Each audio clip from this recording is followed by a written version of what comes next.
noi non facciamo male a nessuno, è quello che abbiamo. Siamo fuori dalla nostra terra 33 anni, fuori dalla nostra terra piangendo lacrime perché la nostra terra ci manca, per avere un pezzo di pane. E venite qua a distruggere la serenità di una famiglia. Ma cosa volete? Perché?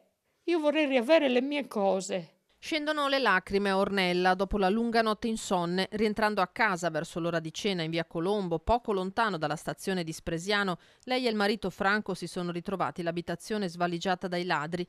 Origini sarde, operai, anni di sforzi per ristrutturare casa e crescere 2 figli. I malviventi non si sono fatti scrupolo. Prima hanno tentato di scassinare una finestra, poi hanno forzato la porta. Ho dato un calcio per cercare di sfondare, vedere dove c'è proprio la serratura.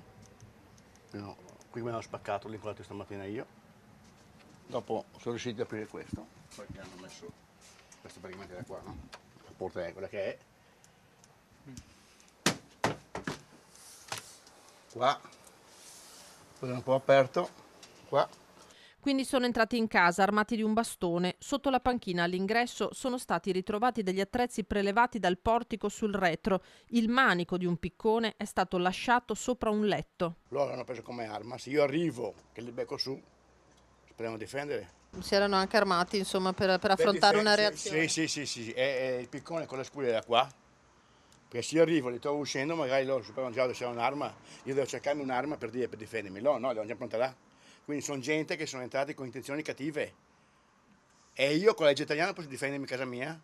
Bisogna cambiare le leggi. Sono saliti sopra il letto con i piedi sporchi di fango e hanno ribaltato tutto. Sì, sono sparite tutte le catenine, gli orecchini, le cosettine, i ricordi, diciamo. E hanno lasciato tutto ribaltato. Abbiamo trovato persino il manico di un piccone sopra il letto. Fango su pavimenti e letti, cassetti, armadi, scarpiere svuotati, via 2 orologi, orecchini e catenine dal valore prima di tutto affettivo, e insieme al dispiacere monta la rabbia. Che loro possono entrare armati in casa mia, minacciarmi o addirittura pestarmi, e io posso reagire.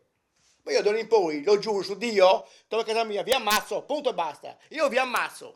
Resta la paura, l'urgente bisogno di fare qualcosa. Ornella lancia un appello. Uniamoci, aiutiamoci l'uno con l'altro. Se vedete qualcosa, cercate di collaborare, di aiutarci anche nel vicinato, perché magari possiamo bloccarle queste persone. Macchine sospette, gente sospetta, avvisate, mettete nei post, avvisiamo i carabinieri che pattuglino di più, cerchiamo di aiutarci, perché siamo nelle loro mani, non siamo più liberi in casa nostra. Ecco, questo volevo dire, grazie.